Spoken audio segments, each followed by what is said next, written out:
السلام علیکم ورحمۃ اللہ وبرکاتہ. اعوذ باللہ من السمیع العلیم من الشیطان اللعین الرجیم. بسم اللہ الرحمن الرحیم. الحمد للہ الذی ہدانا لہذا وما کنا لنہتدی لولا ان ہدانا اللہ لقد جاءت رسول ربنا بالحق. الصلاة والسلام على النبي الأمي المكي المدني القرشي الهاشمي المطلبي الرسول المسدد المصطفى الأمجد المحمود الأحمد أبو القاسم محمد صلوات الله. اللهم صل على الصلاة والسلام على سید المطہر والامام المظفر والشجاع الغضنفر ابی شبیر شبر غالب على کل غالب مطلوب کل طالب نقطۃ دائرۃ المطالب امام مشارق والمغارب اسد اللہ الغالب امیر المومنین علی ابن ابی طالب صلوات اللہ. اللهم صل على محمد وآل محمد. الصلاة والسلام على صاحب دعوة النبوية وصولة الحیدریہ والعصمة الفاطمیہ والحلم الحسنیہ والشجاعة الحسینیہ والعبادت السجادیہ والمآثر الباقریہ والآثار الجعفریہ والعلوم الکاظمیہ والحجج الرضویہ والجود التقویہ والنقاوت النقویہ والہیبت العسکریہ والغیبت الالہیہ القائم بالحق صلوات. اللهم صل على محمد وآل محمد.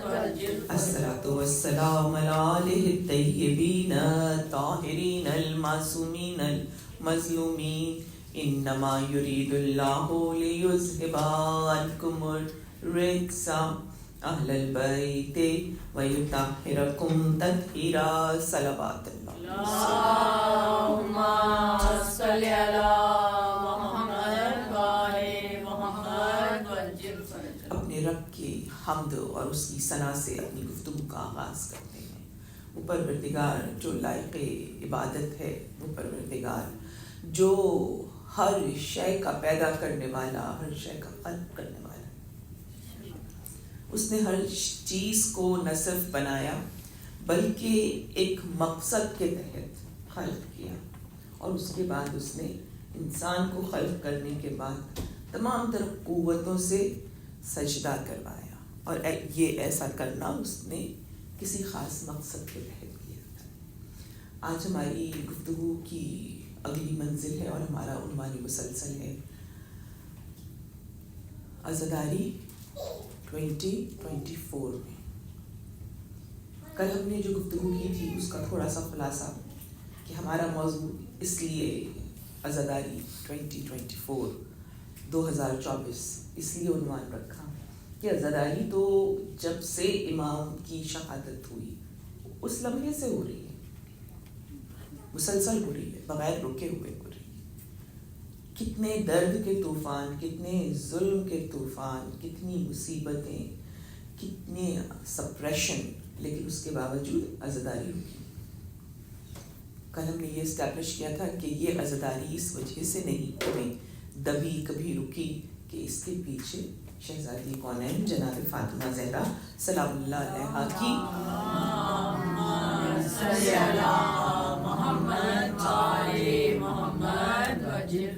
آپ کی سرپرستی شامل ہے. اسی وجہ سے حالات کیسے بھی ہوں، کتنے ہی چیلنجز آئے، لیکن عزاداری برقرار رہتی ہے. اس میں جو ایک چیز چینج ہوتی ہے وہ میں اور آپ ہیں، کہ آج ہم ہیں کل ہم نہیں ہوں گے، لیکن کوئی اور عزادار ہوگا, کوئی اور علم حسین کو اٹھانے والا, آگے لے جانے والا. اس کو ہم نے عزاداری 2024 کا عنوان کیوں رکھا ہے؟ اس لیے رکھا ہے کہ یہ عزاداری جو سن 61 ہجری سے جاری ہے, اور اس میں جو کانسٹنٹ چیز ہے وہ کیا ہے, ہمیں اس کو دیکھنا ہے, اور پھر یہ عزاداری کہاں جانے والی ہے اس کو دیکھنا ہے, اور یہ اس 2022 میں کیا خاص بات ہے جو ہم اس سال کو منتخب کر رہے ہیں. ہم یہ بھی کہہ سکتے تھے عزاداری 21 ہجری میں, رائٹ؟ تو ہم نے 2024 کو ہی کیوں رکھا ہے؟ آج ہم اس چیز پہ تھوڑا سا غور کریں. پہلی چیز, یہ لفظ عزا شروع کہاں سے ہوا؟ ہسٹری میں ہر چیز کا ایک اسٹارٹنگ پوائنٹ ہوتا ہے. ہمیں مجلس حسین کا تو معلوم ہے کہ مجلس حسین اس وقت سے شروع ہوئی جب اللہ تعالیٰ نے آدم کو کچھ اسما تعلیم کیے تھے, کچھ نام بتائے تھے. تفصیل آپ لوگوں کو معلوم ہے, سورہ بقرہ کی بالکل شروع کی آیات ہیں. اگر آپ آیت نمبر 30 سے لے کر 38 تک دیکھیں, یعنی کہ 9 آیتیں ہیں, ان کا ترجمہ پڑھیں تو آپ کو سمجھ میں آ جائے گا کہ کس طرح سے اللہ تعالیٰ نے آدم کو بنایا, اور آدم کو بنانے کے بعد آدم کو اپنا ریپرزنٹیٹو یعنی اپنا نائب, اپنا خلیفہ مقرر کیا. خلیفہ کے معنی یہاں پہ کیا ہے؟ اس وقت تو کوئی بھی نہیں تھا, تو آدم کو کیوں خلیفہ کہا؟ یا تو کوئی ریت ہوتی, کوئی پاپولیشن ہوتی. خلیفہ کے مطلب ہوتے ہیں کسی کی ایٹریبیوٹس کو ریفلیکٹ کرنا. آدم خلیفہ, اللہ میں جو صفات ہیں وہ آدم کے ذریعے مخلوق تک گئی, تو لوگوں کو پتہ چلا اللہ کیسا ہے. انسان, ہر انسان اللہ کا نائب ہو سکتا ہے اگر وہ صفات الہیہ کو پریزنٹ کرے اپنی ذات میں سے. یعنی اللہ رحیم ہے, ہم بھی رحم کریں. اللہ کرم کرتا ہے, ہم بھی کرم کریں. اللہ ہم پہ رحم کرتا ہے, ہم دوسری کریشنز کے اوپر رحم کریں. یہ خدا تعالیٰ نے اپنی نیابت آپ کو بھی دی, مجھ کو بھی دی. آدم کو سب سے زیادہ, سب سے پہلے ملی, اور آدم کو ریپرزنٹیٹو بنایا اور ان کے سامنے سب کو سجدہ کرا دیا. عزاداری کہاں سے شروع ہوئی؟ عزاداری اس وقت شروع ہوئی جب پنجتن کے نام آدم کو تعلیم کیے. اگر آپ یہ آیات پڑھیں گی 30 to 38 تو آپ کو اس میں ایک سینیریو نظر آئے گا جہاں اللہ تعالیٰ نے کہا کہ میں اس آدم کو, اس وقت تک آدم کو خلق بھی نہیں کیا تھا, مٹی اور پانی کے درمیان تھے, پتلا بن رہا تھا ان کا. تو اللہ نے فرشتوں کو مخاطب کیا اور کہا کہ میں اس کو اپنا نائب بناؤں گا, اپنا ریپرزنٹیٹو بناؤں گا. تو فرشتوں نے بھی ریزسٹ کیا, صرف ابلیس نے نہیں کیا تھا, فرشتوں نے بھی ریزسٹ کیا, اور فرشتوں نے کہا کہ ہم تو تیری تسبیح کرتے ہیں اور تیری عبادت کرتے ہیں. 2 چیزیں کہیں, تسبیح اور عبادت. تو ہم کو کیوں نہیں خلیفہ بنا رہا ہے, انسان کو کیوں بنا رہا ہے جو کہ خوریزی کرے گا. میں انشاءاللہ کوشش کروں گی کل یا پرسوں میں آپ کو تھوڑی سی ہیومن ہسٹری اور پری ہیومن ایرا کے بارے میں بھی تھوڑا سا بتاؤں, تاکہ آپ کو اندازہ ہو کہ جو فرشتوں نے اعتراض کیا تھا کہ ہم تو تیری عبادت کر رہے ہیں اور یہ خوریزی کرے گا. اس لیے کہ انسان جیسی ملتی جلتی مخلوق پہلے سے موجود تھی جو آدم کی پہلی صورتیں تھیں, اور انہوں نے بہت آپس میں جنگ اور فساد کیا تھا. تو یہاں 2 چیزیں کیا ہائی لائٹ ہوئی, عبادت اور تسبیح, اور دوسری طرف فساد. اللہ تعالیٰ نے کیا کہا؟ اللہ تعالیٰ نے کہا جو میں جانتا ہوں وہ تم نہیں جانتے. اللہ کیا جانتا تھا؟ اللہ یہ جانتا تھا کہ یہ جو انسان اب جا رہا ہے, جو کہ فائنل ورژن ہے, ابھی تک جتنے بھی ہیومنس کے آئے ہیں ماڈلس جو اللہ نے بنائے تھے ان کو دنیا میں بھیجا, تو اللہ تعالیٰ یہ جانتا تھا کہ یہ جو انسان آ رہے ہیں یہ خاص ہیں. خاص کس لحاظ سے کہ ہم نے ان کو کچھ ایسی چیزیں دی ہیں جو ہم نے پہلے والے ورژنس میں نہیں دی. جیسے آپ دیکھتے ہیں نا ماڈلز آتے ہیں, آئی فون کا ایک ماڈل آتا ہے, دوسرا آتا ہے, پتہ نہیں آج کل کون سا ہے, 15 ہے, تو 15 ماڈلز آ چکے ہیں. تو اسی طرح انسانوں کے بھی ماڈل آ رہے تھے, اور اللہ تعالیٰ ان میں ڈفرینٹ کوالٹیز ایڈ کرتا جا رہا تھا. یہ جو فائنل ورژن آیا حضرت آدم کا, جو کہ میرے اور آپ کے جگ میں, اس میں اللہ تعالیٰ نے 2 چیزیں ایڈ کر دی تھی. پہلی چیز اللہ تعالیٰ نے ان کو اسپیچ, بولنے کی صلاحیت دی تھی. اس سے پہلے جتنے ورژنس تھے وہ سب کے سب میوٹڈ تھے، وہ بامعنی گفتگو نہیں کرتے تھے، وہ کمیونیکیٹ کرتے تھے، لیکن وہ کس طرح کمیونیکیٹ کرتے تھے؟ بغیر ورڈز کے. لفظ کی اہمیت سمجھیے. آپ کو پتہ ہے اللہ تعالیٰ نے سب سے پہلے کیا خلق کیا تھا؟ نور پنجتن سے بھی پہلے کیا خلق کیا تھا؟ کلمہ. کلمہ لفظ، ورڈ. یہ جو میں اور آپ گفتگو کرتے ہیں، اللہ تعالیٰ نے ایک کلمہ خلق کیا، اس کلمے کے ذریعے نور خلق کیا جو کہ نور محمد و آل محمد تھا. تو یہ نور تو بغیر کلمے کے اللہ خلق کر سکتا تھا نا، بس وہ اپنی ذات میں کن کہتا خلق ہو جاتا. لیکن خدا تعالیٰ ہر چیز کو پروسیس سے گزارتا ہے. میں عزاداری کا پروسیس بتانے کے لیے آپ کو یہ سارا پروسیس بتا رہی ہوں.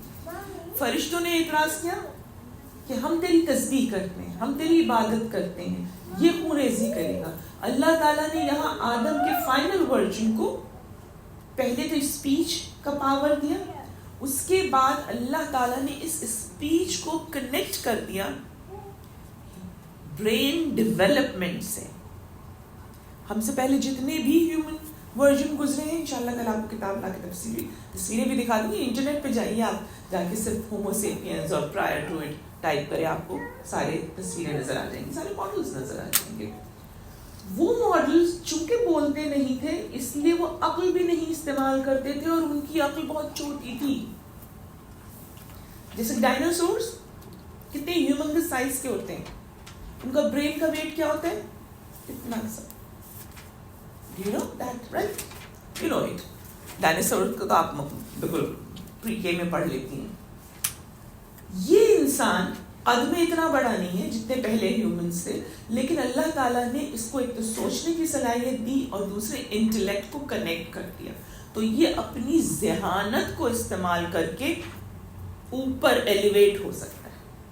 اب کیسے، میں نے آپ کو یہ بیک گراؤنڈ بتا دیا. اب آگے واقعات پھر 30 to 38 آیات کی طرف سورہ بقرہ کی، جہاں اللہ تعالیٰ کہتے ہیں جو میں جانتا ہوں تم نہیں جانتے ہو.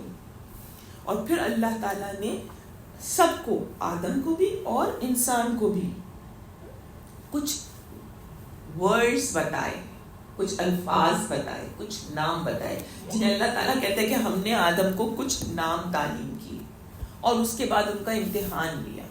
امتحان کیا لیا؟ فرشتوں سے کہا کہ جو نام ان کو بھی بتائے تھے، ایسا نہیں جیسے آدم کو چپکے سے بتا دی اور فرشتوں کو نہیں، یہ تو اللہ کی جسٹس نہیں ہوتی ہے. تو اللہ نے بتائے سب کو. فرشتے ہمیشہ کب سے تھے؟ آدم کے پیدا ہونے سے ہزاروں سال پہلے سے تھے.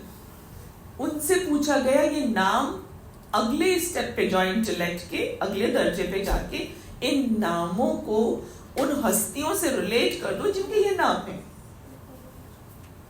نہیں کر سکتے. انہوں نے کیا کہا؟ آیت کہتی ہے، انہوں نے کہا کہ ہم تو اتنا ہی جانتے ہیں جتنا تو نے ہمیں بتا دیا. یعنی تو نے ہمیں نام بتا دیے، ہم کو یہ پتا ہے کہ نام ہے، یہ کس کے نام ہے یہ نہیں پتا. ٹھیک ہے. آدم سے پوچھا گیا کہ آدم تم بتاؤ یہ نام کس کے. آدم نے وہ الفاظ سنے، آدم نے وہ الفاظ ادا کیے، اور اس کے بعد آدم نے اس کو اپنی انٹلیکٹ سے ریلیٹ کیا، اور اپنی عقل کے ساتھ، اپنی انٹیلیجنس کے ساتھ آدم نے فگر آؤٹ کرنا شروع کیا کہ یہ جو نام جس میں سب سے زیادہ تعریف کا پہلو ہے، یعنی کہ اس میں محمد مصطفیٰ صلی اللہ علیہ وآلہ وسلم، اللہم صلی علی محمد وآل محمد. اللہ تعالیٰ کہتے ہیں ریلیٹ کرو. یہ 5 نام میں نے بتا دیے پنجتن کے، یہ 5 نور چمک رہے ہیں آسمانوں پر، عرش پہ. اب تم ان کو مجھے یہ بتاؤ کہ کون سا نام کس کا ہے. فرشتے نہیں بتا سکے، رائٹ. آدم نے بتایا. آدم نے اپنی زبان سے کہا محمد. محمد کے معنی کیا ہے؟ جس کی سب سے زیادہ تعریف ہو، جس کی بہت زیادہ تعریف ہو، اس سے زیادہ کسی کی تعریف ہی نہ ہو. تو جو سب سے روشن، سب سے بڑا نور تھا، کہا کہ یہ محمد ہے. یہ اللہ نے نہیں بتایا تھا، رائٹ. تو آپ سمجھ رہی ہیں کہ اللہ تعالیٰ جس وقت فرشتے کہہ رہے کہ ہم تیری تسبیح کرتے ہیں، ہم تیری عبادت کرتے ہیں، خدا اس عبادت، اس تسبیح کے پیچھے انسان کی انٹلیکٹ کو دیکھنا چاہتا ہے. جو کل ہم نے بات کی تھی نا، اول الدین معرفہ، کہ دین کی پہلی سیڑھی جو ہے وہ پہچان ہے، آئیڈینٹیفیکیشن ہے. کہ دین میں ہے کیا اس کو آئیڈینٹیفائی کرنا. اسی طریقے سے یہ انوار دکھائے گئے. اس میں جو رائٹ ہینڈ سائڈ پہ محمد کے نور دمک رہا ہے یہ نور علی ہے. علی کا مطلب کیا ہے؟ بلند، سب سے اونچا. تو جو سب سے بلندی پر دمک رہا تھا یہ نور علی. پھر اس کے بعد ایک نور کو محمد کے بالکل قریب، محمد کے قلب کے قریب دیکھا تھا وقت میں، کہا یہ نور فاطمہ ہے. فاطر السماوات والارض، فاطر کا مطلب ہوتا ہے کسی چیز کو بغیر کسی بلو پرنٹ کے، اسکیچ کے پیدا کرنا، بالکل ابتدا سے. فطرت، فاطر فطرت، ٹھیک ہے. تو اللہ تعالیٰ بغیر کسی نمونے کے پیدا کرتا ہے نا. اس کے سامنے کوئی یہ بلو پرنٹ تو نہیں ہوتا، میپ تو نہیں ہوتا مجھے دنیا ایسے بنانی ہے، مجھے انسان کی شکل ایسے بنانی ہے. سب کچھ اس کی مشیت میں، اس کے ارادے میں، اس کے علم میں. لا حول ولا قوت الا باللہ العلی العظیم. ہر قوت اسی کے پاس ہے. کہا کہ یہ جو نور محمد کے بالکل اٹیچ ہے یہ نور فاطمہ ہے. کیوں؟ رسول کی پارے جگر تھی، رسول کی راحت جان تھی.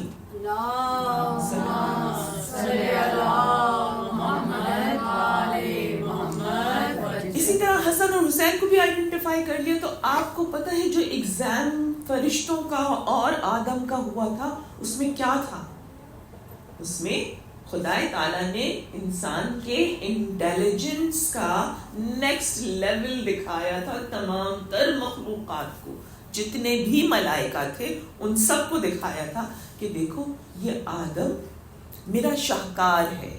آدم کو بنانے کے بعد اللہ تعالیٰ نے کہا تھا احسن الخالقین، کہ سب سے خوبصورت خلق کرنے والا، سب سے پرفیکٹ خلق کرنے والا. آدم اتنا خدا کی نگاہ میں وردی ہے. صرف آدم نہیں، میں اور آپ بھی، ہم بھی خدا کی نگاہ میں بہت. اللہ تعالیٰ کہتے ہیں ہم نے انسان کو کرامت عطا کی، یعنی ہم نے انسان کو آنر عطا کیا. یہ سارا آنر کس بیس پہ ملا؟ علم کی وجہ سے. تو جب تک عبادت کے پیچھے علم نہیں آتا، جب تک اطاعت کے پیچھے معرفت نہیں آتی، جب تک خدا کی ذات اور اس پرپس کو نہیں پہچانا جاتا جس پرپس کے لیے وہ عبادت کی جا رہی، اللہ کے نزدیک وہ اپنا نائب بننے کے قابل نہیں ہوتی. تو اب ہماری کون سی عبادت فوکس ہے ہماری گفتگو کا؟ عزاداری. تو ہمیں عزاداری کو آئیڈینٹیفائی کرنا ہے کہ اس کا مقصد کیا ہے.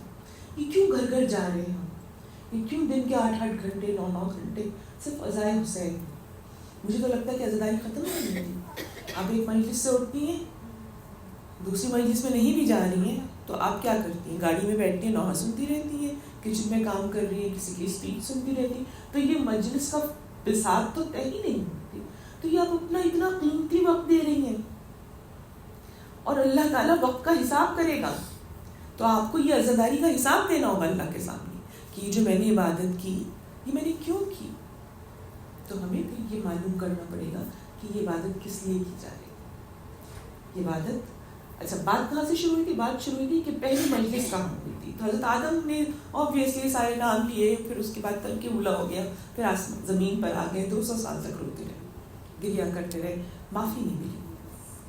200 سال کے بعد جبرائیل سے برداشت نہیں ہوا. جبرائیل نے کہا کہ اگر مجھے اجازت دی تو میں ان کو جا کے وہ اسما تعلیم کر دوں، یعنی وہ نام، اسما اسم کی جمع، میں وہ نام بتا دوں جو آسمان پر بتائے گئے.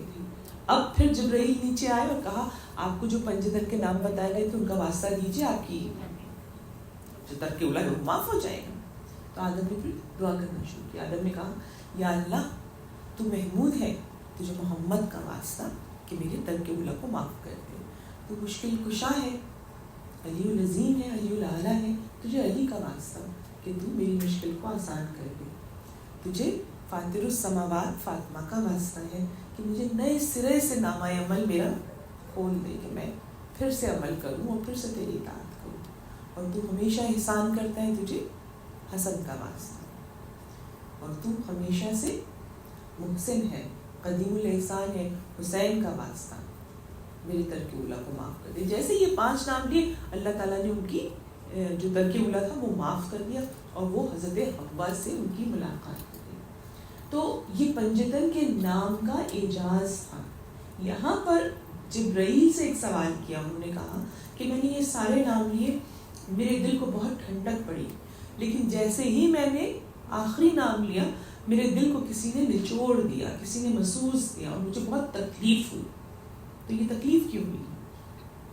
جبرائیل نے پھر ان کو پورا واقعہ بتایا کربلا کا. کہا کربلا میں آپ کے اس بیٹے کو پیاسا بھوکا ذبح کیا جائے. کیوں؟ اس لیے کہ یہ حق کے لیے کھڑا ہو رہا ہوگا. اور پھر جبرائیل نے ایک جملہ کہا, اور انہوں نے کہا کہ یہ جب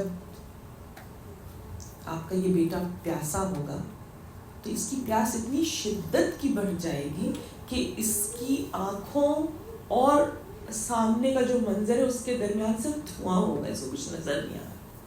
یہ امام حسین کی پیاس کی شدت ہوتا ہے.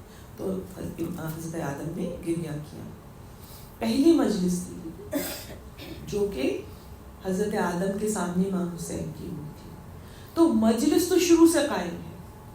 مجلس کا پہلا ذاکر خود خدا تھا. ظاہر جبرائیل اگر گفتگو کر رہے ہیں تو وہ اللہ کے حکم سے کر رہے ہیں. تو پہلا ذاکر خود خدا تعالیٰ ہے, اور پہلا سامع کون ہے؟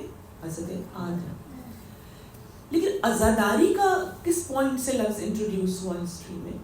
یہ وہ لمحہ ہے جب ذوالجنا اپنے ماتھے کو امام حسین کے خون میں رنگین کر کے ڈبو کے, اسی کے ذوالجنا اپنے منہ سے تو کچھ نہیں کہہ سکتا, لیکن اس کو اطلاع دینی تھی کہ امام حسین شہید ہو گئے. اس لیے کہ سکینہ نے ذوالجنا کے پاؤں پکڑ کے کہا تھا نا میرے بابا کو نہ لے جانا, تو لے کے جائے گا, واپس نہیں آئے گی. ذوالجنا اپنی ذمہ داری سمجھتا تھا کہ میں جا کے خبر تو بتا دوں. تو یہ اپنے ماتھے کو خون حسین میں رنگین کر کے آیا تھا, اور اس نے آ کے خیموں کے پاس رونا شروع کیا تھا, انہیں نانا شروع کیا تھا.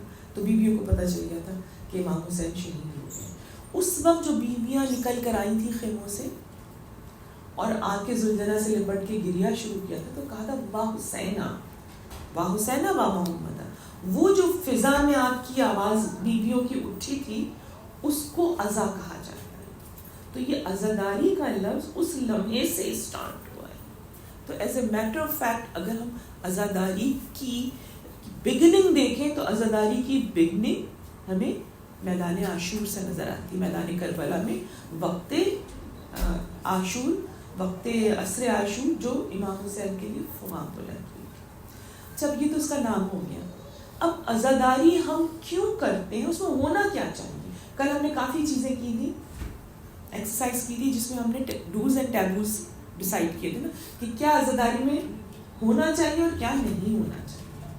اور ہمیں یہ ہر عزاداری میں ڈھونڈنا پڑے گا تاکہ ہماری عزاداری جو ہے وہ مائنڈ فل ہو, میننگ فل ہو. ہمیں حساب دینا ہے نا اس وقت کا, تو ہم اس میں کوئی ایسی بات نہیں کر سکتے جو عزاداری کا اسٹینڈرڈ خدا کی نظر میں. یہ تو آپ کو سمجھ میں آ گیا نا کہ عزاداری کیا ہے. عزاداری اللہ تعالیٰ کا قائم کیا ہوا ایک سسٹم ہے. اب اس میں ہونا کیا کیا چاہیے؟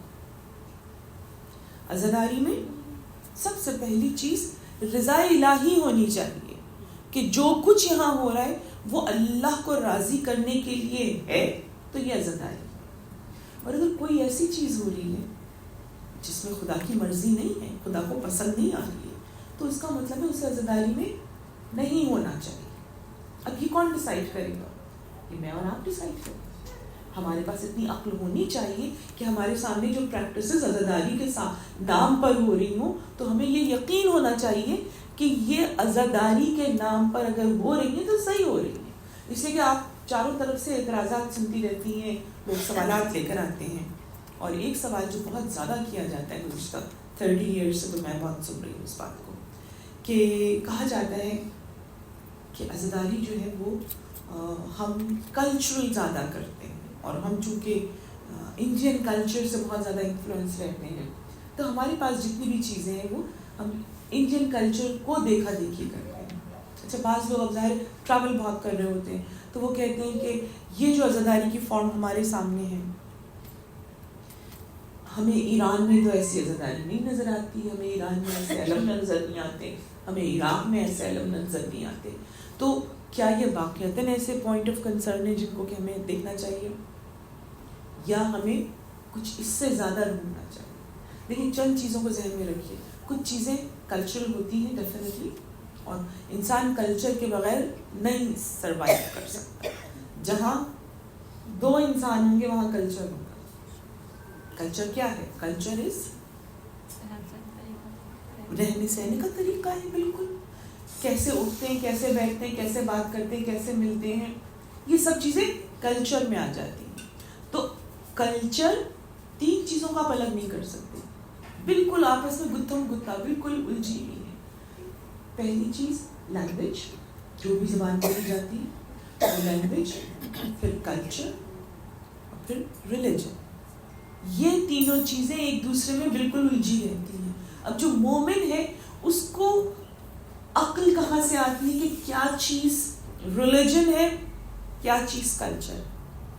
میں کل یہ بات بتا چکی ہوں آپ لوگوں کو, اس حوالے سے نہیں, لیکن میں آپ کو یہ بتا چکی ہوں کہ اگر آپ کو عزاداری کی کسی ایک رسم کو بھی دیکھنا ہے تو وہ آپ کو کہاں ملے گی؟ وہ آپ کو ملے گی قرآن میں. قرآن میں آپ کو نہ صرف عزاداری کی سپورٹ میں آیتیں ملیں گی, ایگزیکٹلی نام ایسے نہیں آئے گا جیسے کہ میں یہاں پہ بیٹھ کے نام لے لوں, زلزلہ اور علم اور یہ چیزیں کے اس طرح سے نام نہیں آئیں گے, لیکن اس کے پیچھے پوری سپورٹ آئے گی. قرآن میں کہیں نہ کہیں خدا تعالیٰ ذکر کر رہا ہوگا اور اس آئیکن کو بتا رہا ہوگا جو آپ کو سمبل کی صورت میں عزاداری میں ملتا ہے. اب اس کو پریزنٹ کرنے کے اپنے اپنے طریقے. ایک پاکستان سے آیا ہوا فرد اس کو ڈفرینٹلی ایکسپریس کرے گا, ایک عرب کا فرد اس کو ڈفرینٹلی ایکسپریس کرے گا. اسی طرح سے آپ افریقن عزاداری کو دیکھیے, اب تو بہت آپ کو نظر آ رہا ہے کس طرح سے افریقہ میں وہاں تو ابھی ابھی شیعت پہنچی ہے, اور اس شیعت کو جو وہ ایکسپریس کر رہے ہیں تو ان کا وہ ماتم نہیں ہے جو میں اور آپ کر رہے ہیں. ماتم ان کا ڈفرینٹ ہے, وہ اپنے ہاتھوں میں بانس لے کر ڈرم بیٹس کرتے ہیں. اسی طرح انڈیا کی جو عزاداری ہے جو میں نے دیکھی تھی اپنے بچپن میں جا کر, جو وہاں کا سب سے بڑا جلوس ہوتا ہے جو کہ مطلب شہر میں ہوتا ہے, اس میں جب جلوس نکلتا ہے تو سب سے آگے آگے ڈرم کی بیٹنگ ہوتی ہے. ڈرمس کو, بڑے بڑے ڈرمس کو بیٹ کیا جا رہا ہوتا ہے. تو اب ہم تو ایک دم ڈر جائیں گے, ہم کہیں گے یہ تو گانا ہو رہا ہے. نہیں, وہ بادشاہ کی فتح کا اعلان ہو رہا ہوتا ہے. جب فوجیں فتح یاب ہو جاتی تھیں یا جہاد کے لیے جاتی تھیں کسی بھی کلچر میں, تو ڈرمس بیٹ کیے جاتے تھے تاکہ ایک جوش ولولہ پیدا ہو. یا جب جیت دیا جاتا تھا تو اس کا اناؤنسمنٹ, آپ لوگ آگے آ جائیے, ڈریے بالکل, آ جائیے آگے درود پڑھیے. اللہم صلی علی محمد وآل محمد وجل فرجہ. آپ کو ایک ایک چیز ہمارے پاس جو مجلس میں اور ہماری مجلس کے مینرز اور کرٹسیز ہیں وہ سب ہمارے پاس سنت رسول سے آتے ہیں. جب رسول اللہ صلی اللہ علیہ وآلہ وسلم گفتگو کرتے تھے, اللہم صلی علی محمد وآل محمد, تو جو ان کی سیٹنگز ہوتی تھی وہ بھی مجلس ہی کہلاتی تھی. مجلس کا مطلب ہے جلسہ, لوگوں کی گیدرنگ, تو وہ بھی مجلس کہلاتی تھی جو سرکار کے سامنے ڈیلی لوگ بیٹھتے تھے. اس میں ہمیشہ سیمی سرکل میں بیٹھتے تھے, جیسے آپ لوگ بیٹھے ہیں نا, ہمیشہ سیمی سرکل میں. کیوں؟ ایک تو ظاہر ہے صف در صف بیٹھتے تھے. صف بنانا اتنا ہی اللہ کی نظر میں ضروری ہے کہ آپ کے قرآن کی دو چیپٹرز جو ہیں وہ صف پر ہیں. ایک سورہ صف ہے اور ایک سورہ صافات ہے, رائٹ. تو صف کو اللہ تعالیٰ بہت پسند کرتا ہے, ڈسپلن کو. امام علی کی جو وصیتیں ہیں, جو آپ نے بہت ساری وصیتیں کی ہیں, اس میں دوسری وصیت جو ہے وہ ہے ڈسپلن کے بارے میں, کہ ڈسپلن نہیں چھوڑو بلکہ اپنے ڈسپلن کے بارے میں بہت مائنڈ فل رہو. تو آپ سوچیں ڈسپلن اتنا امپورٹنٹ ہے کہ اس کو نماز سے پہلے امام علی لے کر آ رہے ہیں, جو ہمیں بالکل نہیں, رائٹ, مجھ میں نہیں ہے.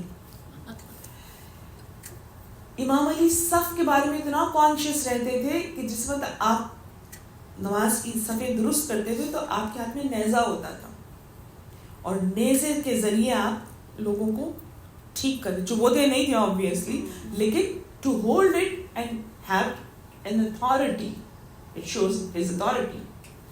تو اتنا ڈسپلن کو, اگر ڈسپلن نہیں ہو تو یہ زمین آسمان سب ایک دوسرے کے مدار میں کودتے پھرتے رہیں گے نا, ان کی آربٹس میں.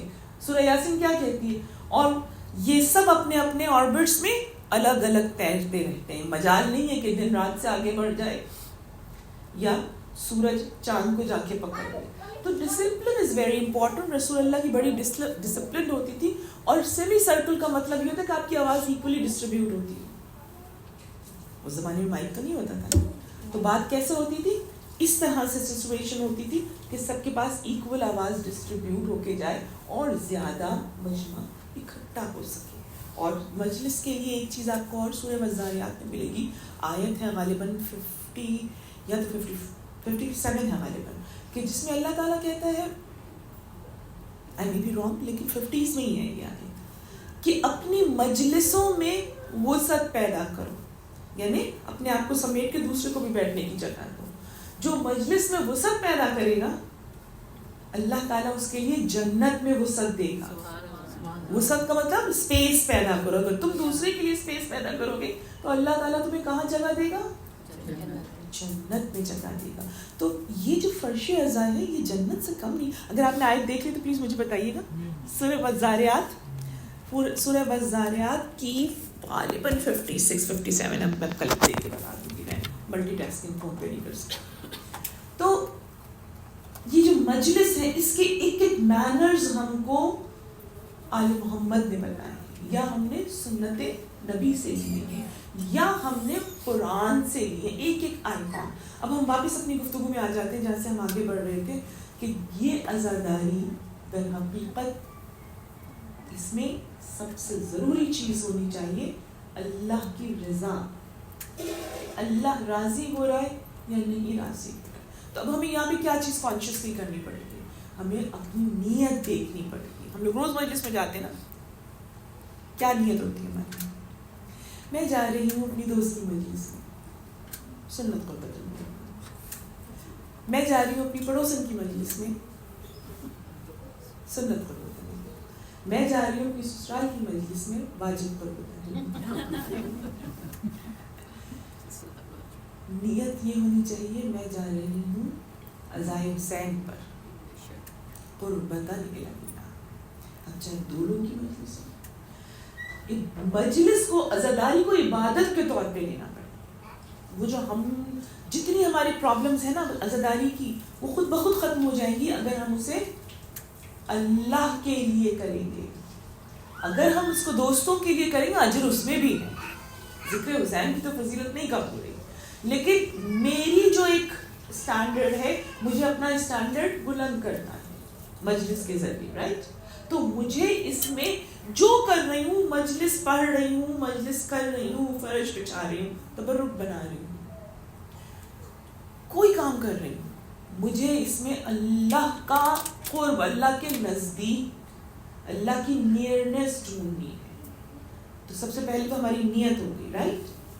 پھر دوسری چیز کیا ہوگی کہ جب ہم مجلس میں جائیں تو چونکہ یہ مجلس شروع ہی ذکر پنجتن سے ہوتی ہے, اور پنجتن کون ہے, پاک, صاف, طاہر, مطہر. طاہر کون ہے, جو خود پاک, رائٹ. مطہر کون ہے, جو دوسرے کو بھی پاک کر لے. تو جب ہم اس فرش اعضاء پر آ رہے ہیں تو ہمیں پوری طہارت کا انتظام کرنا ہے, ہمیں وضو کرنا ہے. اچھا, وضو کے لیے اکثر لوگ یہ سوچیں کہ اگر ہم ابھی عبادت نہیں کر سکتے, course there are certain days, تو ہم وضو نہیں کریں. نہیں, وضو آپ کر سکتی ہیں, بس آپ کے وہ اعمال روک دیے جاتے ہیں جن میں وضو واجب ہے. اس میں وضو واجب نہیں, تو آپ سنت کی نیت سے وضو کریں. اس لیے کہ جب آپ وضو کرتی ہیں تو پتہ کیا ہوتا ہے, بہت کچھ ہوتا ہے. ایک بات بتا دیتی ہوں, جب آپ وضو کرتی ہیں تو ملائکہ آپ پر درود بھیجتے ہیں. اللہم صلی علی محمد وآل محمد. جتنی دیر باوضو رہتے ہیں. اچھا, یہ یاد رکھیے گا, دوسری چیز بھی بتا دیتی ہوں کہ جو جتنا باوضو رہے گا روز قیامت اس کا چہرہ اتنا ہی چمک رہا ہوگا. اور یہ سرکار کی ایک حدیث مبارک ہے. آپ نے ارشاد فرمایا کہ روز قیامت میری امت دوسری امتوں پر, دوسرے نبیوں کی امتوں پر فوقیت رکھے گی, یعنی ان پر زیادہ فضیلت رکھے گی وضو کی وجہ سے. اس لیے کہ میری امت کے وضو کرنے والوں کے چہرے اتنے زیادہ دمک رہے ہوں گے, اتنا نور ان میں سے نکل رہا ہوگا, اور چونکہ دوسری امتوں میں وضو نہیں ہے تو ان کے پاس یہ فضل نہیں ہوگا. تو میں اور آپ کیسے پہچانے جائیں گے؟ اپنے نور کی وجہ سے, جو وضو کرنے کی وجہ سے ہمارے چہرے سے ظاہر ہوگا. درود پڑھو محمد اللہم صلی علی محمد وعلی محمد. اچھا, یہ تو بالکل لوور لیول کی طہارت ہے. اصل طہارت کیا ہونی چاہیے جب ہم مجلس میں آئیں؟ طہارت معنوی, طہارت قلبی. یہ دل ہے, قلب, یہ دماغ ہے, یہاں سے انسان یہاں سے سوچتا ہے, یہاں سے آرڈر پاس ہو کے ادھر جاتے ہیں, رائٹ. یہ دونوں چیزیں پاک ہونی چاہیے. ان دونوں چیزوں میں کوئی ایسی چیز نہیں ہونی چاہیے جو کہ امام حسین کے عزاداروں کے شایان شان نہ ہو. امام حسین کے عزادار کیسے ہوتے ہیں, ان کو کیا ہونا چاہیے, وہ کہاں پہنچنا چاہتے ہیں. امام حسین کے عزادار میں اور آپ 14 صدیوں بعد 14 سینچریز گزر گئی ہیں. ہماری پوری کوشش یہ ہوتی ہے کہ ہم اپنے آپ کو جو لوگ کربلا میں امام حسین کے ساتھ کھڑے تھے نا, اصحاب حسین, ان کے برابر لے آئیں. یہ جب مجلس میں آتی ہیں اتنی ڈرل کرتی ہیں, مجلس میں آنے کی محنت کرتی ہیں. ظاہر بہت مشکل کام ہوتا ہے اپنی ذمہ داریوں کو چھوڑ کر مجلسوں میں جانا. اس میں پرپز ہوتا ہے. وہ پرپز کیا ہوتا ہے جو آپ سب سے آخر میں زیارت میں پڑھتی ہیں نا, مجلس ختم ہو جاتی, آپ زیارت میں کیا کہتی ہیں؟ یا لیتنی کاش میں ہوتی اس دن تو میں وہ عظیم ترین کامیابی میں شامل ہوتی جس میں اصحاب حسین آپ کھڑے گئے. تو یہ جو آپ کو مجلس میں آنا ہے, یہ ایک طریقے سے آپ کی اسٹرگل ہے کہ آپ ان کے پاس جانا چاہتی ہیں. تو آپ سوچئے اس وقت امام حسین کے ساتھیوں کی کیا ان کا تھاٹ پروسیس کیا تھا, وہ کیا سوچ رہے تھے, وہ کس طرح سے ایکٹ کر رہے تھے. وہ اسٹرینتھ آپ کو اپنے اندر پیدا کرنی تاکہ روز قیامت آپ پھر اس اسٹرینتھ کی وجہ سے وہاں پہنچ سکیں. ہم مجلس میں تفریحاً نہیں آ سکتے. آنے کو تو دربار حسین کھلا ہے, جو آنا چاہے. حسین کسی کو روکتے ہیں, بلکہ حسین ہر ایک کی اٹینڈنس کو کاؤنٹ کرتے ہیں. وہ مشہور واقعہ آپ نے سنا ہوا نا کہ جب شب جمعہ جو لوگ امام حسین کی زیارت کرتے ہیں دور سے قریب سے, ان سب کی ایک لسٹ بنتی ہے جو کہ امام حسین کی خدمت میں پیش کی جاتی ہے, اور آپ اس کو اپنی سیل لگاتے ہیں. اس لیے کہ جو زیارت کرتا ہے امام حسین کی شب جمعہ, اس کو شہزادی فاطمہ ایک پرچہ دیتی ہیں, پیپر دیتی ہیں, ایک سرٹیفکیٹ دیتی ہیں جس پہ لکھا ہوتا ہے یہ میرے بیٹے کا ظاہر ہے, اس پر جنت واجب, یعنی پروانہ جنت ملتا ہے اگر شب جمعہ ہم اور جمعہ جو بھی دن آپ کو سکھ کریں زیارت کرتے ہیں. تو یہ جو زیارت ہے یہ اتنی زیادہ میٹر کرتی ہے کہ ایک بار امام حسین کی خدمت میں ایک فہرست پیش کی گئی. فرشتوں نے کہا کہ یہ سارے آپ کے زائروں کی فہرست ہے. امام نے کہا یہ کمپلیٹ نہیں, اس کو کمپلیٹ کرو. وہ لے کر گئے, فرشتے سر جوڑ کے بیٹھے رہے, کس کا نام نہیں لکھا ہم نے. پھر گئے امام کے پاس کہ امام یہ سب وہ لوگ ہیں جو آئے تھے. امام نے کہا this is not complete, take it back. پھر سوچتے رہے, پھر کچھ نہیں سمجھ میں آیا تو گئے, امام آپ ہی بتا دیں کس کا نام مسنگ ہے. اس لیے آپ کو پتہ ہے نا فرشتوں سے غلطی نہیں ہوتی, لیکن امام کہہ رہے تو انہوں نے کہا مولا آپ ہی بتا دیں. امام نے کہا تم نے میری دیوار کے باہر جو ایک زائر تھا میری زیارت کرنے آیا تھا اس کا نام نہیں لکھا. تو فرشتوں نے کہا لیکن وہ مسلمان نہیں تھا, وہ کسی بھی ریلیجن کا ہوگا. کہا کہ وہ مسلمان نہیں تھا. تو امام نے کہا میرا زائر تو تھا, اس کا نام لکھو تاکہ یہ کلوز ہو. تو آپ نے سنا نا کہ امام کی جو اب زیارت کے لیے لوگ جاتے ہیں واک کے لیے, اس میں کتنے کرسچنس بھی ہوتے ہیں, اس میں ہندو بھی ہوتے ہیں, اس میں سارے نان مسلمس ہوتے ہیں. اسی کو حسین کا دربار تو انسانیت کے نام پر کھلا ہوا ہے نا. حسین کا نام تو انسان سے محبت کرنے کے نام پہ کھلا ہے. یہ یاد رکھیے نا، امام حسین جو اتنی شدید قربانی دی تھی، امام نے اس میں سے ایک بھی چیز اپنے لیے نہیں کی تھی، نہ اپنی فیملی کے لیے کی تھی. وہ لوگ تو آلریڈی اس وقت اتنے ہائیسٹ پیڈسٹل پہ تھے کہ اگر وہ کچھ بھی نہ کرتے تو بھی بخش جنت کے سردار، تو پیدا ہوتے ہی ان کو بتا دیا گیا تھا کہ جنت کے. تو کیا امام حسین نے اپنے لیے قربانی دی تھی؟ نہیں. امام حسین نے شریعت کو ری رائٹ کیا تھا میرے اور آپ کے. شریعت محمدی کو اپنے خون سے لکھا تھا، اس لیے کہ ہر طرح کی جو انک ہے نا وہ فیڈ ہو جاتی ہے، لیکن خون کبھی فیڈ نہیں ہوتا. خون جب ٹپکتا ہے نا تو کیا ہے، خون جب گرتا ہے تو جم جاتا ہے. تو خون حسین جم گیا ہے، اور خون حسین نے کھل کے لکھا ہے کہ جو میرے نانا کی شریعت ہے وہ قیامت تک، جو حلال ہے وہ حلال ہے، جو حرام ہے وہ حرام ہے. یزید کیا کوشش کر رہا ہے؟ یزید اپنی مرضی کی شریعت لا رہا تھا. اس سے پہلے جتنے بھی دین آئے تھے سب میں یہی ہوا تھا. جب تک نبی زندہ تھے شریعت انٹیکٹ تھی، جیسے ہی نبی چلے گئے، چونکہ ان کے پیچھے آل محمد نہیں تھے. یہ جو میں مجلس سائن پڑھ رہی ہوں اس میں میرے فوکس میں ایک چیز بہت زیادہ رہے گی جو maybe in between the lines آپ سنیں کہ آل محمد کی اہمیت کیا ہے. جب تک ہم اس چیز کو اسٹیبلش نہیں کریں گے، کلیئر نہیں ہوگی ہمارا دماغ کہ آل محمد کیوں امپورٹنٹ ہے، آپ یقین کیجیے آپ کو نہ عزیزی سمجھ میں آئے گی، نہ آپ کو اسلام سمجھ میں آئے گا، نہ شریعت سمجھ میں آئے گی. آل محمد کی سب سے اہم سگنیفیکنس یہ ہے، کل بھی میں نے عرض کیا، دوبارہ دہراتی ہوں کہ آل محمد کی سب سے زیادہ امپورٹنس یہ ہے کہ انہوں نے اس شریعت کو جو کہ کمپلیٹ ہو گئی تھی، جس کا نام اللہ نے اسلام رکھا تھا، سورہ مائدہ کی آیت ہے، اللہ تعالیٰ نے کہا تھا آج سے پسندیدہ دین بن گیا.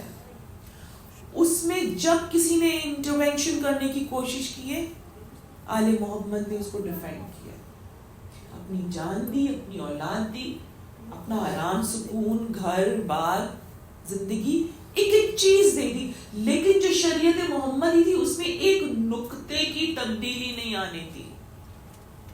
یہ ہے احسان آل محمد کا. وہ احسان کیوں ہے؟ وہ احسان اس لیے ہے کہ آل محمد اسی نور سے خلق ہوئے جس نور سے نور محمد خلق ہوا ہے. آپ محمد کو آل محمد سے الگ نہیں کر سکتے. ایک ذرا اچھی سی اسٹرانگ سی سلوات.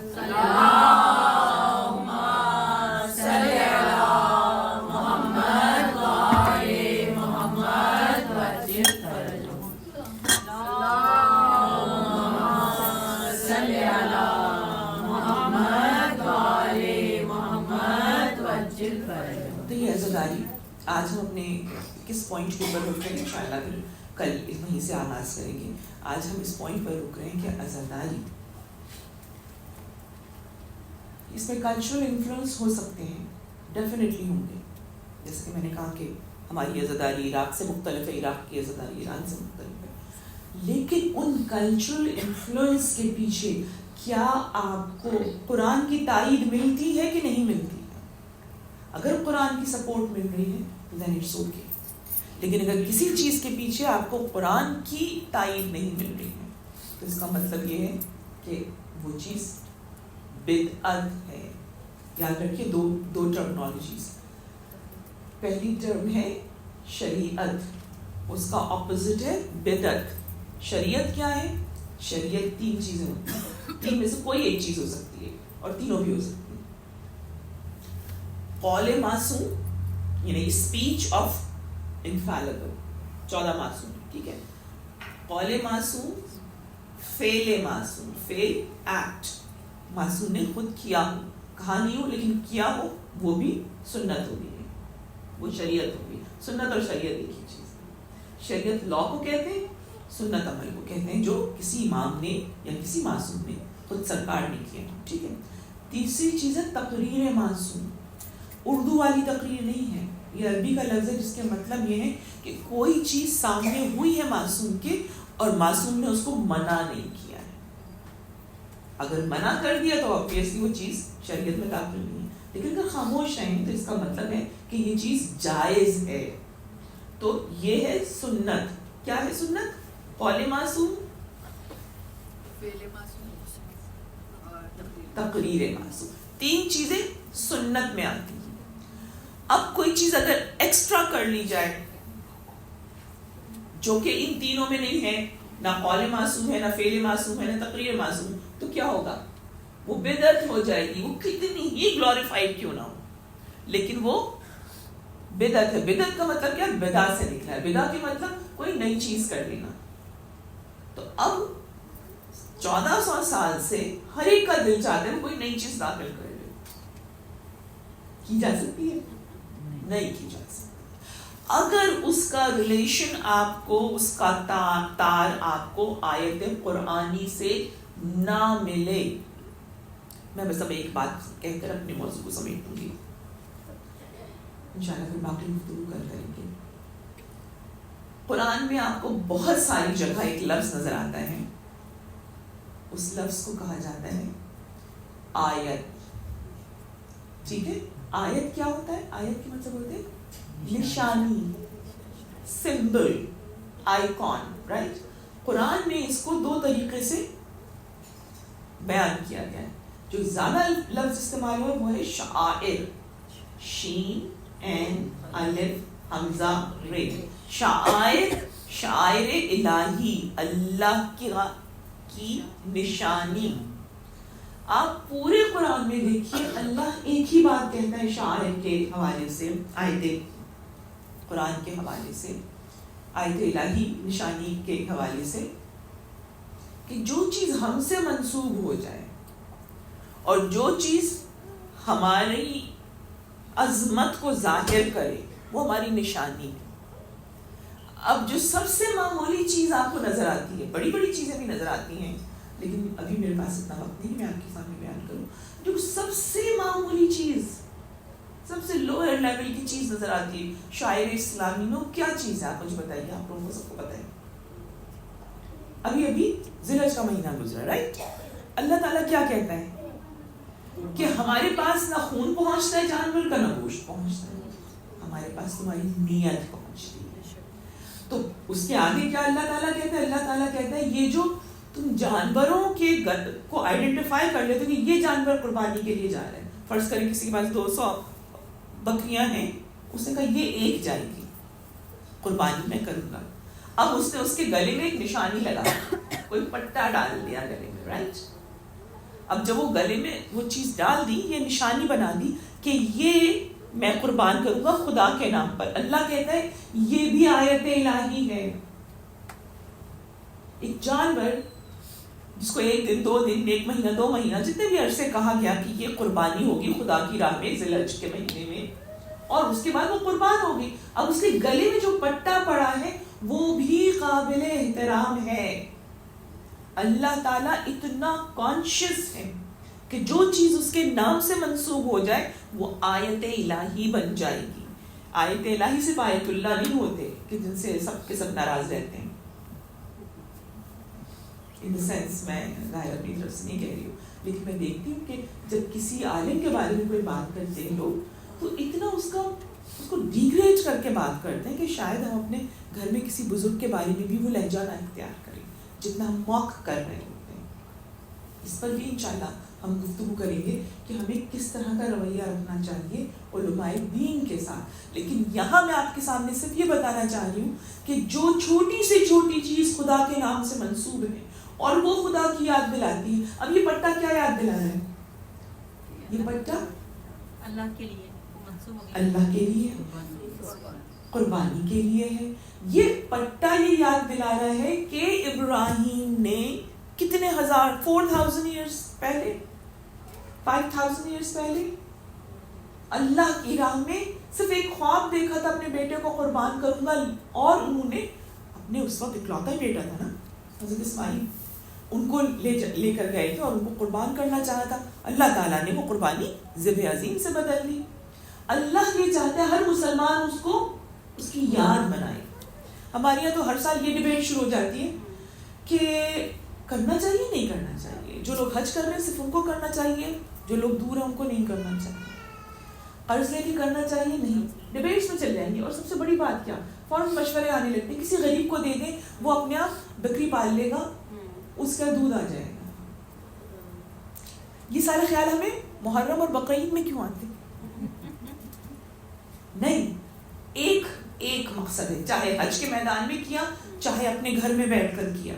قربانی یہ کہتی ہے کہ اگر ابراہیم نے اللہ کی راہ میں اپنے اکلوتے بیٹے کو ذبح کرنے کا ارادہ کیا تھا, میں بھی جب مجھ سے خدا قربانی طلب کرنا چاہے گا کسی خواہش کی, کسی سٹیٹس کی, کسی عزیز بلوڈ چیز کی, یا میری جان اور مال کی, میں حضرت ابراہیم کی فالوئنگ میں یہ قربانی کروں گی. یہ ہوتی ہے نیت جو خدا کے پاس جاتی ہے. اللہ کیا کہہ رہے ہیں, ہمارے پاس نہ خون آتا ہے نہ گوشت آتا ہے جانور کا, ہمارے پاس تمہاری نیت آتی ہے. تو نیت کیا ہونی چاہیے کہ خدا کی خاطر میں سب کچھ جب خدا کہے گا میں وہ قربان کروں گی. وہ چیز باعث عظمت ہو گئی. تو حسین نے کیا نیت کی تھی؟ ابراہیم نے تو نیت کی تھی نا, حسین نے تو کر کے دکھا دیا تھا. ابراہیم کے لیے تو اللہ نے دمبا بھیج دیا تھا, شیپ بھیج دی تھی اور بدل دیا تھا. لیکن کیا کہہ کے بدلا تھا کہ ہم نے آپ کی اس قربانی کو ذبح عظیم سے بدل دیا. حسین کے لیے کچھ نہیں آیا. حسین کے لیے آسمان سے کیوں کچھ نہیں آیا؟ آپ اکثر دیکھیے نا, شاعر کیا کہتے ہیں کہ یا اللہ تو ہی پانی برسا دیتا. حسین کوئی عام آدمی نہیں تھے کہ ان کو ضرورت تھی کہ اللہ ان پہ کرم کرے. وہ اللہ کے اتنے نزدیک ہو چکے تھے اور تھے کہ وہ ایک اشارہ کرتے تو ابر آ جاتا. خدا نے کیوں نہیں کچھ بھیجا؟ اس لیے نہیں بھیجا کہ خدا حسین کا عزم بتانا چاہ رہا تھا, حسین کی ڈٹرمنیشن بتانا چاہ رہا تھا کہ حسین کتنے ڈٹرمنڈ تھے کہ بچی آ کے پاؤں سے لپٹ رہی اور کہہ رہی ہے کہ بابا پیاس ہلاک کیے دے دی. حسین ایک ٹھوکر مارتے پانی آ جاتا, اور آیا. امام حسین نے کر کے دکھایا. امام حسین نے ہر وہ کام کر کے دکھایا جس سے کسی کو یہ غلط فہمی نہ رہے کہ Hussain was not able to do this. 5 تاریخ سے پانی ختم ہو گیا تھا نا. آپ کو پتا پانی کہاں سے آیا تھا؟ پانی آیا تھا جب گر کے لیے پانی بھرا گیا تھا اس منزل پر. اس کے بعد گر کو پلا دیا گیا تھا اس کے لشکر. اس کے بعد دریائے فرات سے تو بہت تھوڑا پانی لے سکے, اس لیے کہ جیسے ہی عمر ابن سعد آیا ہے 3 تاریخ کو وہ آیا ہے, 2 تاریخ کو امام حسین آئے, 3 تاریخ کو وہ آ کے, تو اس کے ساتھ یہ حکم آیا تھا عمر ابن زیاد کا کہ حسین کو پانی سے دور رکھو اور پانی نہ ملے. تو امام حسین کے پاس پانی کی سپلائی تھی ہی نہیں, اور جو پانی تھا وہ احتیاط سے استعمال ہو رہا تھا. 5 تاریخ کو پانی ختم ہو گیا تھا.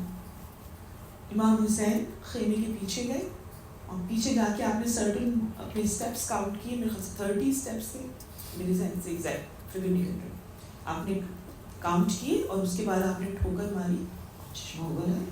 اگر اسماعیل کی ایڑی سے زمزم نکل سکتا ہے تو حسین کی ٹھوکر سے پانی نہیں نکلے گا. حسین نے پانی نکال کر دکھایا اور لوگوں سب نے پیا, بچوں نے پیا, اس پانی کو بھرا بھی گیا, لیکن پھر امام نے اس کو اپنے پیر سے مٹا دیا, اس لیے کہ بس حسین اپنی طاقت دکھانا چاہتے تھے. امام وقت کو کسی طور پر کسی لمحے بھی مجبور نہیں کیا جا سکتا. Remember this. ایک روایت ہے, میں نے بہت پہلے یہ پڑھی تھی پاکستان کے امام بارگاہ میں. اگلے دن مجھے کافی زیادہ کارنر کیا گیا کہ آپ یہ روایت کیوں پڑھتے ہیں؟ کتاب میں لکھی ہوئی ہے. میں تو آپ کو پتہ ہے مسائل تک ذمہ داری سے جب تک کتاب میں نہیں دیکھتی تب تک نہیں پڑھتی. میں نے کہا یہ دیکھیے کتاب میں لکھی ہوئی, 2-3 کتابوں میں لکھی ہوئی روایت. میں نے کہا اچھا ٹھیک ہے صحیح ہے, لیکن پڑھیے نہیں, اس سے امیج خراب ہوتا ہے. وہ روایت کیا تھی؟ وہ روایت یہ تھی کہ امام حسین علیہ السلام جب جنگ کر رہے تھے, بالکل آخر میں جنگ کرتے کرتے آپ نہر فرات پر گئے اور آپ نے پانی اپنے چلو میں بھرا اور اس کو اپنے ہونٹوں تک لے کر آئے. جب آپ ہونٹوں تک لے کر آئے ہیں تو شمر وہاں سے پکارا, اور شمر کو پتا تھا کہ اب میں اس وقت کچھ نہیں کر سکتا ہوں حسین کو پانی سے روکنے کے لیے. تو اس بدبخت نے کیا کہا؟ اس نے کہا حسین فوج خیموں میں گھس گئی اور امام حسین علیہ السلام نے اسی وقت وہ چلو پھینکا اور فوج گئے وہاں پر خیموں کی طرف. تو خیموں میں فوج نہیں گئی تھی, رائٹ.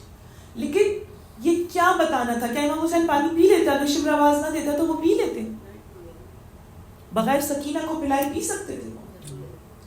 وہ اس پانی میں عکس دیکھ رہے تھے علی اصغر کے سوکھے لبوں کا.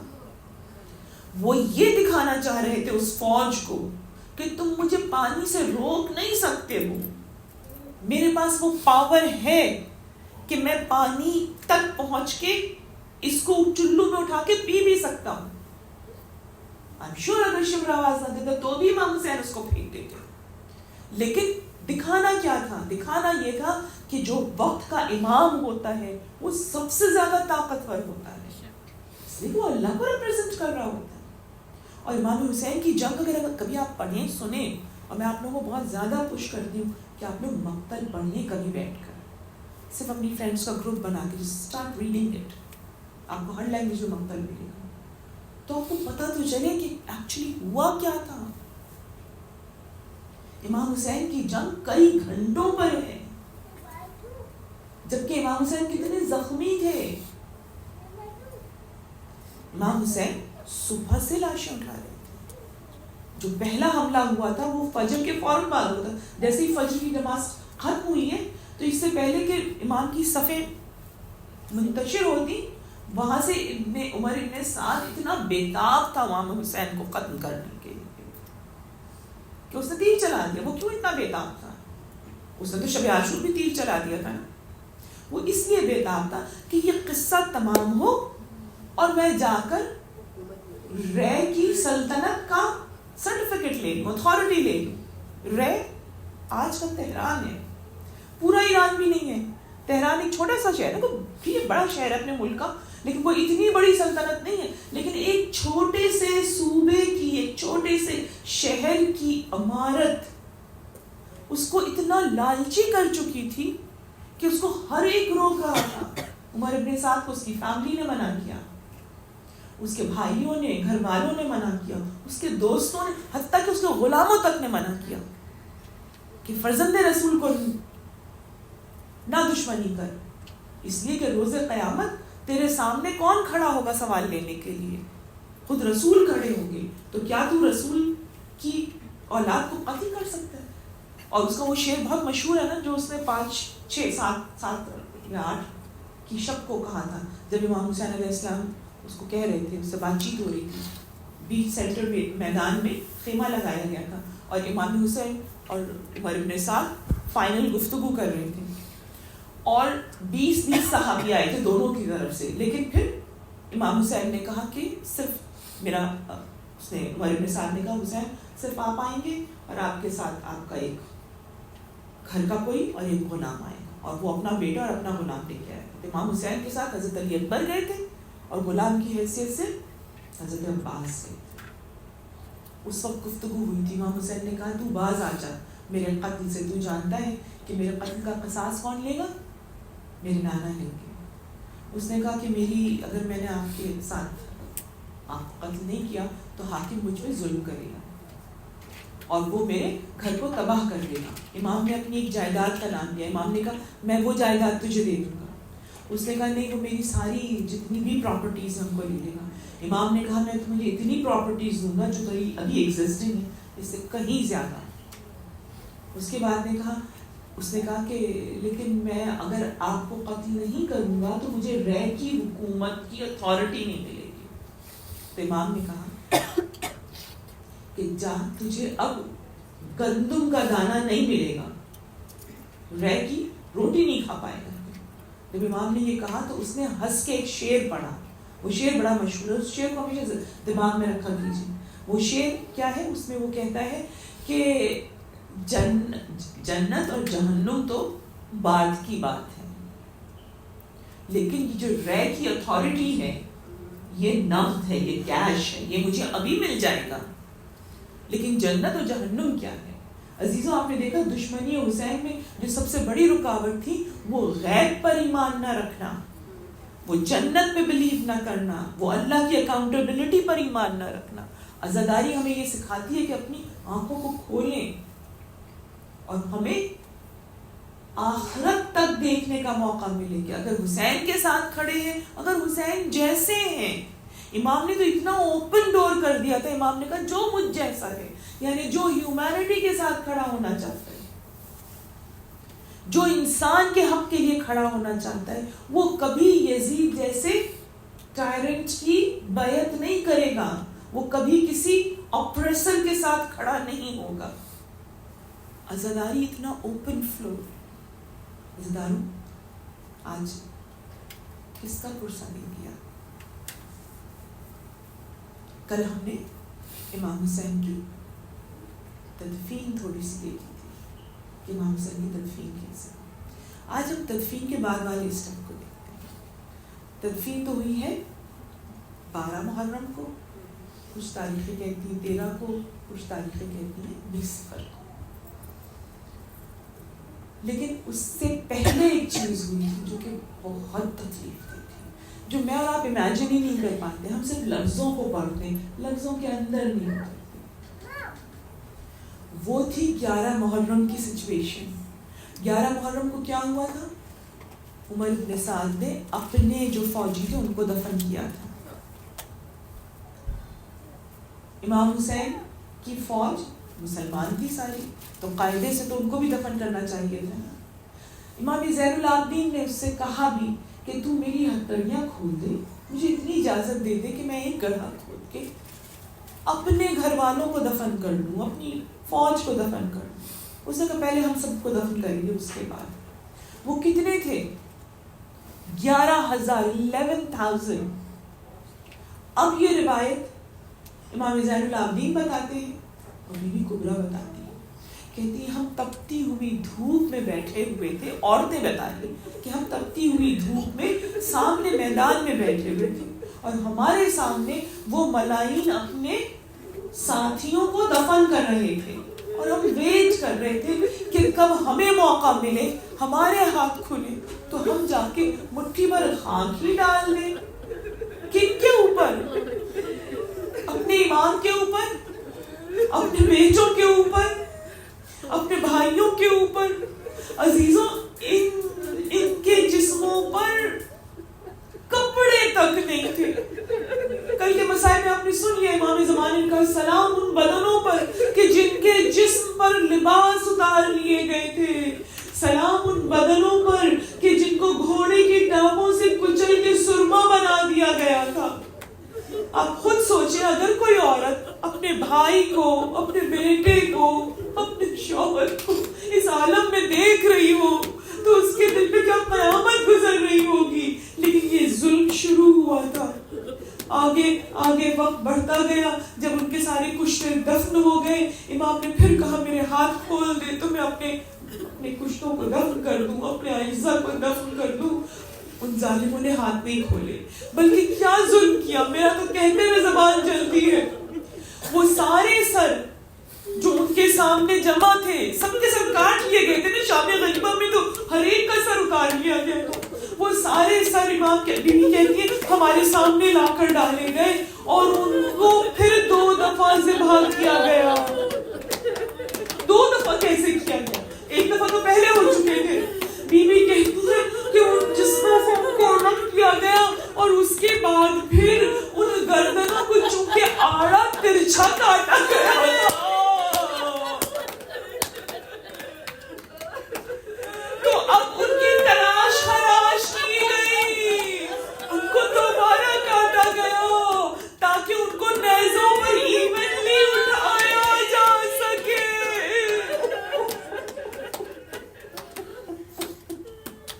عزیزوں چشم تصور سے دیکھیے تپتا ہوا صحرا ہے، یہ بیویاں دیکھ رہی ہیں، جسم وہی پڑے ہیں. آخری ظلم جو اس دن ہوا اس کو بھی آپ کے سامنے کہہ دوں، اپنا پرسہ، اپنے آنسو آپ کے امام کی بارگاہ میں پیش کر دیجئے. اونٹ لائے گئے. کون سے اونٹ؟ ان کے اوپر کوئی اماری نہیں تھی، کوئی سیٹ نہیں تھی، ننگی پشت تھی اونٹوں کی. خود سوچئے ننگی پشت پہ کون بیٹھ سکتا ہے؟ اور ان بیویوں کو بٹھایا گیا. آپ نے بڑی مشہور روایت بار بار سنی ہوگی جس میں آپ سنتی ہیں کہ بی بی آپ سے سوال یہ ہے کہ اگر بی بی زینب کیوں بٹھانا چاہ رہی ہیں؟ یہ عورتیں خود بیٹھ جائیں، جیسی بی بی زینب تھی ویسی یہ بھی عورتیں تھی، بیٹھ سکتی تھی نا. میں آپ کو بتاؤں کیا وجہ تھی جب بی بی زینب آگے بڑھی تھی بٹھانے کے لیے؟ ان عورتوں کے ہاتھ باندھ دیے گئے تھے بیٹھنے سے پہلے، اور جب شبر رسیہ لے کر آیا ہے ان عورتوں کے ہاتھ باندھنے کے لیے، اب امام زین العابدین علیہ السلام نے جانے کس طرح اپنی زنجیریں، اپنی توق، اپنی بیڑیاں سنبھال کے آگے بڑھے اور کہا شبر یہ نبی زانیہ ہے، یہ نبی کی بیٹیاں ہیں، خبردار ان کو ہاتھ نہ لگانا، تجھے جتنا سختی سے باندھنا میں باندھوں گا. عزیزوں کلیجہ پھٹ جاتا یہ تصور کر کے امام زین العابدین کیسے اپنی ماں کا، اپنی بہنوں کا، اپنی عورتوں کے ہاتھ باندھے ہوں گے. اور ہاتھ کیسے بندھے تھے؟ زیارت ناہیہ کو ایز اے ریفرنس ہمیشہ ذہن میں رکھا کیجیے. زیارت ناہیہ کہتی ہے سلام ان عورتوں پر کہ جو اونٹوں پر بیٹھی تو ان کے ہاتھ پسے گردن بندھے ہوئے تھے. اب جب عورتوں کے ہاتھ گردن کے پیچھے بندھے ہوئے وہ اونٹ پہ کیسے سوار ہوں گی؟ اس لیے جناب زینب آگے بڑھی تھی، کہا میں سوار کراؤں گی. عباس نہیں ہے، عباس کی بہن موجود ہے، ایک ایک کا اشارہ پکڑ کے سب کو سوار کرا چکی. امام زین العابدین علیہ السلام کو سب سے آگے والے اونٹ پر بٹھایا تھا. جب بیوی بیٹھنے لگی بیوی کے بھی ہاتھ بن گئے تھے. اب کیسے بیٹھیں گی؟ ایک بار نظر کی نہر کی طرف، عباس بہن کی مدد کو نہ ہوگے، کبھی حسین کو پکارو، کبھی اکبر کو پکارو. عزیزوں بی بی سوار ہوئی نہ جانے کن قیامتوں سے، سواری آگے بڑھی. یہ جان بوجھ کر ظالم اس مقتل سے لے کر گئے جس مقتل میں جسم پڑے ہوئے تھے آسمان کے نیچے. بیویوں نے اپنے اپنے وارثوں کو دیکھا، کسی کو بھائی نظر آیا، کسی کو بیٹا نظر آیا. ایسے میں بیوی کی نظر پڑی اپنے بھتیجے پر، اکلوتا بھتیجا بچا ہے بس، اس کے چہرے پہ نظر پڑی. بہت فاصلہ تھا لیکن بیوی نے دیکھا امام زین العابدین پہلی بار ان لاشوں کو دیکھ رہے ہیں، چہرہ سفید پڑ چکا ہے، اونٹ پر بیٹھا نہیں جا رہا. بیوی نے پکار کے وہاں سے کہا اے لخت جگر میں دیکھتی ہوں تیری روح تو جسم سے نکلنے والی ہے، لیکن حوصلہ رکھ. مجھے ام ایمن نے کہا تھا کہ ان کو میرے جد نے بتایا تھا ایک روز حسین کی قبر پہ مزار بنے گا، دنیا کے ہر کونے سے لوگ زیارت کے لیے آئیں گے. عزیزوں تسلی دے دی سید سجاد کو، لیکن اب یہاں پر زینب کے دل کی قوت ختم ہو چکی تھی. ایک بار اپنے کو اونٹ سے گرایا، کونیوں کے بل گھسٹنا شروع کیا، گھسٹتی گھسٹتی امام حسین کی لاش کے پاس پہنچی جس پہ سر نہیں تھا، جس کے ہاتھ کٹ چکے تھے، جس کی انگلیاں کاٹی جا چکی تھی، جس کے جسم کو دوڑ دوڑ کے گھوڑوں نے چور کر دیا تھا. بی بی قریب گئی اور اپنی دونوں مٹھیاں، ہاتھ بندھے ہوئے تھے، دونوں مٹھیاں جنازے کے نیچے ڈالی. امام حسین کا جنازہ اوندھا تھا اس لیے کہ پسے گردن سے کاٹا گیا تھا. بس ایک بار مٹھی نیچے ڈالی، آسمان کی طرف دیکھا اور کہتی بار الہ آل محمد کی چھوٹی سی قربانی تیری عظمت کے سامنے پیش کرتی ہوں.